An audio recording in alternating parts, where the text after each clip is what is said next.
Ya no.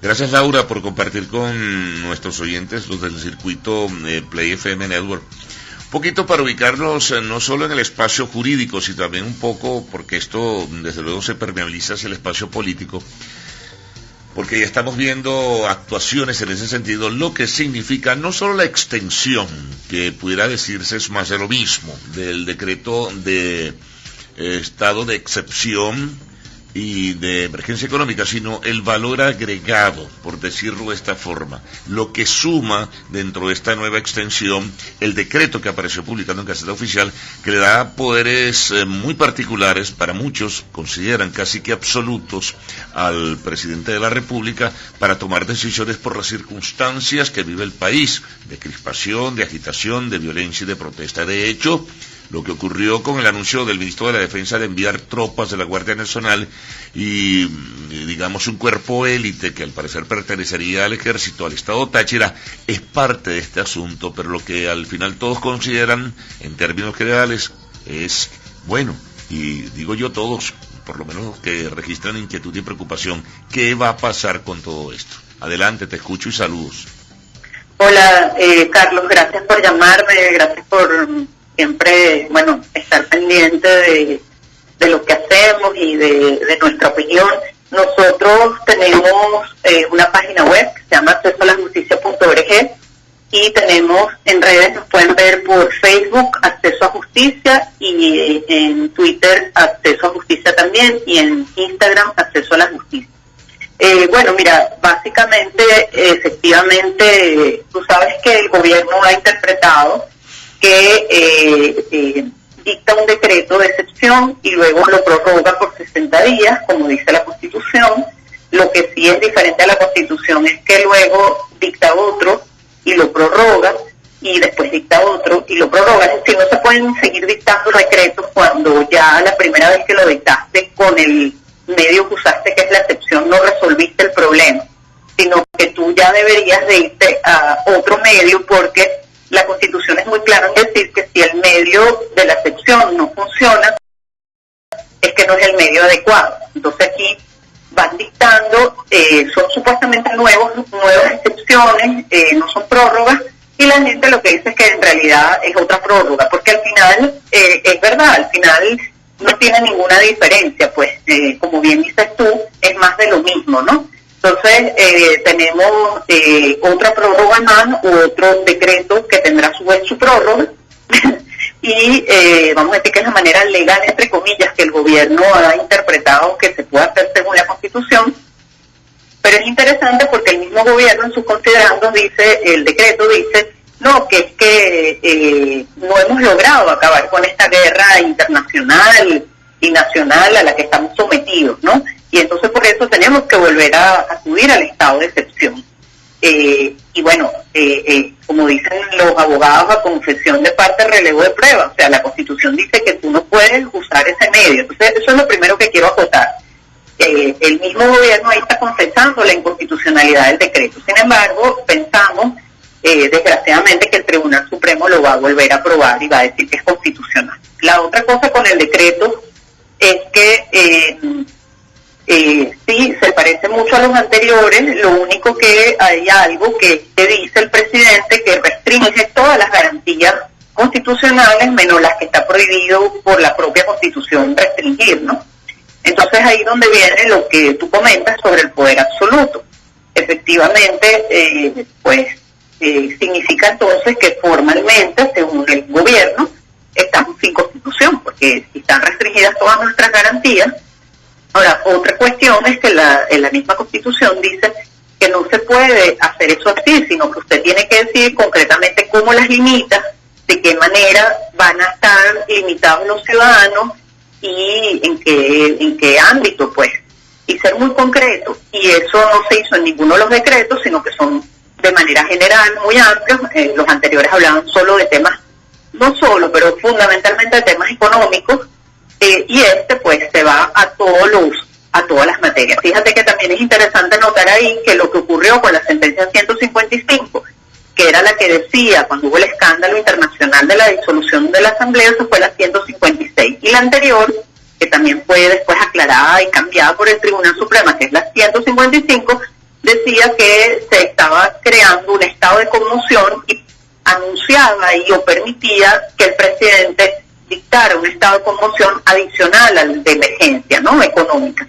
Y esto, de hecho, o de derecho mejor, porque es a través del decreto, que es un medio jurídico, pues es lo que se hace. O sea, se toman todos los poderes, todas las atribuciones y repite las mismas palabras que vienen en esta sentencia, que dice cualquier medida en lo económico, en lo social, etcétera.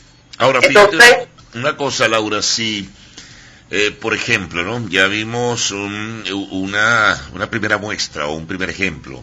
Eso de la movilización de tropas anunciado ayer de la Guardia Nacional y un cuerpo élite de 600 integrantes, al parecer, del ejército para poner el orden en el estado Táchira, que es un estado que ha sido emblemático en la protesta y donde se han creado lamentablemente algunos hechos que han tenido como resultado la muerte de personas, también heridos y detenidos. Pero si luego de esto van tomando otras decisiones y afincándose en ese propio decreto, pues el Poder Ejecutivo, en la figura presidencial, decide declarar el estado de conmoción interno por el nivel de desórdenes, como ellos consideran, o la estimulación del caos, como de alguna forma sugería el ministro de la Defensa. ¿Qué significa entonces el estado de conmoción interna? Como se hablaba antes, la suspensión, apoyándose en la Constitución del 61, la suspensión de las garantías constitucionales.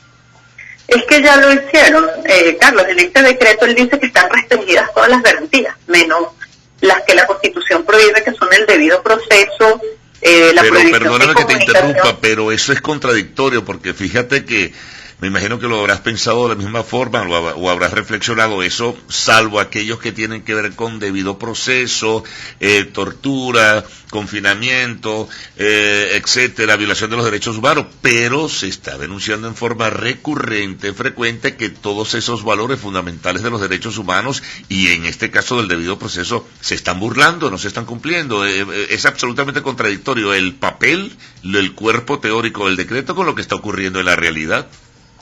Totalmente, por eso en realidad están suspendidas y limitadas todas las garantías constitucionales, porque de hecho el presidente está violando el debido proceso hace rato, la provisión de comunicación, la libertad de expresión, que son aquellas garantías que no puede restringir ni limitar, y están totalmente, lo sabemos, pues el derecho a la manifestación, sabemos todo lo que está pasando. Entonces, ¿qué pasa? La gente está muy asustada porque dice, y yo entiendo la lógica, pues nosotros como abogados vemos las cosas un poco diferentes. O sea, nosotros, no sé si han visto opiniones por ahí, que realmente este decreto no es muy distinto a los anteriores, y que al final el presidente tenía, y son opiniones de juristas, tenía muchos poderes en los anteriores y tiene muchos poderes ahora, y no vemos la gran diferencia, sino cuestiones, vamos a decir, más de estilo y más, un poquito más claras, de que bueno, ahora están restringidas todas las garantías menos estas, y que ahora puedo meterme en cuanto al tema del Internet, que por ahí una ONG sacó un comunicado sobre que ahora también se puede restringir el acceso al Internet,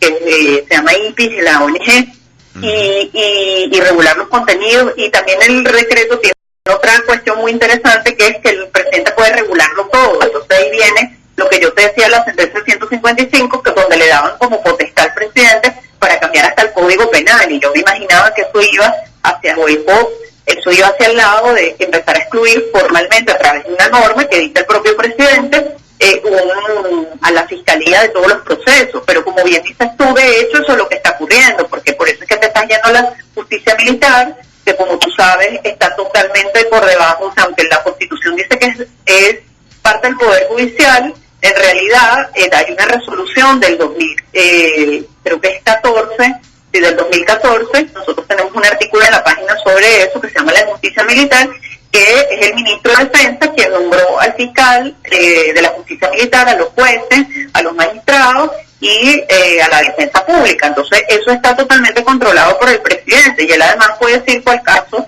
sigue o no según lo que él considere. Entonces te fuiste por ahí porque es lo que tú controlas mejor y más, y no tienes que depender de la fiscal, que si ella ahora no está imputando delito, y aunque el Poder Judicial está avalando lo que hace la justicia militar, y además ellos han juramentado, esos jueces que han sido nombrados por el Ministerio de la Defensa, por otro lado, no sabe si algún juez dice no estoy de acuerdo, porque aquí no hay cargos según la fiscalía, que es lo que legalmente procede. Entonces, sí, efectivamente, ya de hecho estamos viviendo una situación donde el presidente cree que tiene todo el poder. Por ahí hace una semana salió Aristóbulo Isturiz diciendo que él tenía derecho a la constituyente. O sea que hay una concepción dentro del poder que ellos tienen derecho a gobernar, derecho a mandar, derecho a decirnos, cuando los derechos son de los ciudadanos y el poder lo que tiene son deberes frente a los ciudadanos.